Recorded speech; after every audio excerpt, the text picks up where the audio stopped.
By the name to General Mwanje. I'm in Senior 1 Silver, and the DIT I took was Tailoring, Fashion and Design. I got inspired by my aunt who does fashion and design. I will tell her that at our school we do DITs and I took fashion and design. I'll tell her I'll be ready to work with her when I learn how to make clothes. I learned how to thread. When you fix a thread on a sewing machine.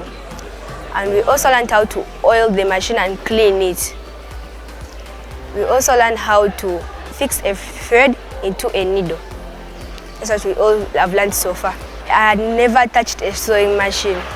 So that experience of touching the sewing machine, mentioning the parts, teacher picks you and you name the parts, I think was so interesting. That's a thing that interests me so much. I really thank the director for really sponsoring us this term and really introducing for us DITs, because I never even knew how to about DITs.